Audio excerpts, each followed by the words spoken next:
ازيكم عاملين ايه؟ يا رب تكونوا بخير. الطفل ده اول ما اتولد كسر صباع ابوه. مش بس كده، ده طلع له شنب كمان. ابوه اول ما حلق له الشنب طلع تاني. بعدها ابوه خده المستشفى وقال له الدكتور باستثناء الشنب كل حاجه عنده طبيعيه جدا. ازاي ده طفل طبيعي؟ وراح لاطفال عاديين عشان يلعبوا كوره. رفع العربيه وراح جاب الكوره من تحت العربيه. راح المدرسة وبدأت تظهر مهارات الطفل واحدة ورا التانية. أول ما بص للورقة طلع ليزر من عينيه وحرق الورقة. كان بيزق زميلته وهي بتلعب بالمرجحة. واول ما حس بالملل حس ان الموضوع متعب. قال لها انا هبعتك للجنه على طول. كان بيلعب كوره مع زمايله، تقريبا كان بيلعب بالكوره لوحده. اول ما شاط الكوره في زميله كان هيموته. الولد ده اسمه خوي. علشان هو مختلف دايما بيبقى وحيد. وابوه حذره ما تعملش الحاجات دي قدام الناس وتظاهر انك شخص عادي. بس خوان ما اقتنعش بكلام ابوه.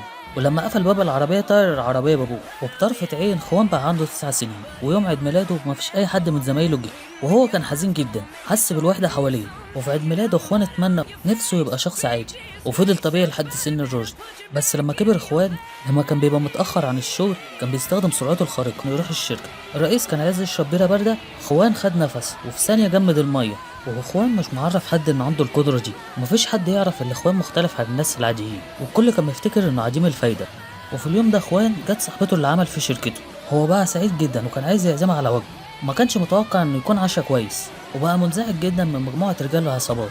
وفي واحد منهم شتم البنت. راحت وراحت ضرباه. والبنت كانت عايزه من خوان انه يساعدها، وخوان ما اتجرأش انه يقول اي حاجه، وشكله كان وحش جدا قدام صاحبته. ما كانش عنده الجرأة حتى انه يضربهم، لانه عاش اكتر من 20 سنه ساكت زي ما هو ما قال له. وفي محطه المترو خوان كان في حاله ذهول وما كانش عنده اللي يحبه. وفي الوقت دوت خرج مترو الانفاق عن السيطره. والفرامل بتاعة المترو كانت باظت. وفي اللحظة دي قرر خوان العادي انه ما يكونش عادي من دلوقتي. وكان عايز يستخدم قدرته الخاصة، لازم يحافظ على القطر. وبدأ خوان يستخدم قوته الخاصة وكان عايز يوقف القطر. وجري للمحطة اللي بعدها بسرعة. وكان عايز يستخدم جسمه ويوقف القطر بسرعة. ولكن القطر شاله. وبعديها حاول تاني. وراح للمحطة اللي بعديها وكسر صندوق الطفاية وخد الأنبوب وعمل بيه حاجز عشان يوقف فيه القطر. وبعدها وقف العربية بنجاح. ولكن الخرطوم عمل زي السوستة ونطر القطر رجعه لورا. وحاول يهرب خوان بسرعة، بس هو متوقعش ان في ناس كانت بتراقبه ساعتها. وفي اليوم ده صاحبته عزمته على العشاء. البنت دي مديرة شركة تكنولوجيا. وبشكل مش متوقع في الاتوبيس بدأت مديرة شركة التكنولوجيا تتواصل معاه. وقالت له يروح لها الشركة ويقابلها. ولما راح الشركة وقابل المديرة قالت له المديرة انت يتيم بتتجول على الأرض. وقالت له انت غريب عن البشر، انت فاكر نفسك سوبرمان هنا؟ ولف اخوان وسابها ومشي. بس هي حاولت توقفه. والناس ديت ما كانتش تعتبر خصوم لاخوان. انت ضيعت العصايه بتاعتك. وحاولوا يضربوا اخوان واتلموا عليه. ولكن قوته كانت عاليه جدا بالنسبه لهم. بس المديره اكتشفت ضعفه ونسخت الدي ان ايه بتاع صاحبته. ودي كانت مؤامره ضد اخوان. وعملت روبوت شبه صاحبته بالظبط.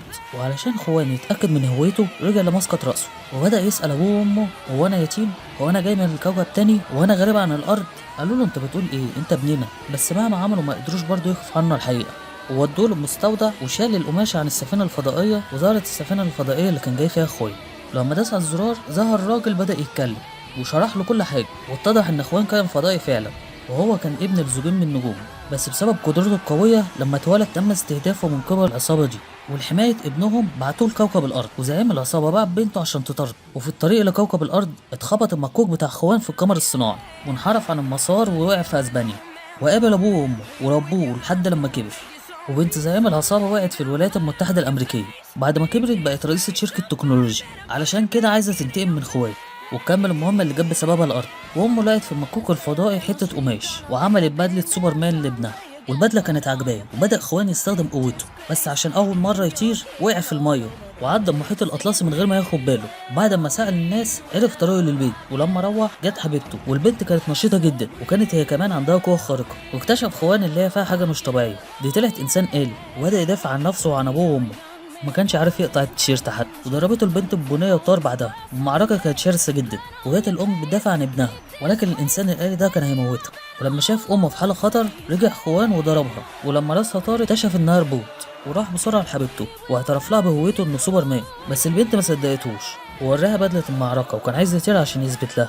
وفجاه واحد وقفه والراجل ده كان بيحسبه بياخد منه الشغل وانه عاوز يستولى على المنطقه بتاعته. والناس دي كانت موجوده هنا بتسوله في الشارع. وفي اللحظه اللي اخوان كان مشغول فيها حبيبته اتخطفت واتاخدت بعيد. وكان لازم ان اخوان يروح شركه تكنولوجيا عشان ينقذ حبيبته.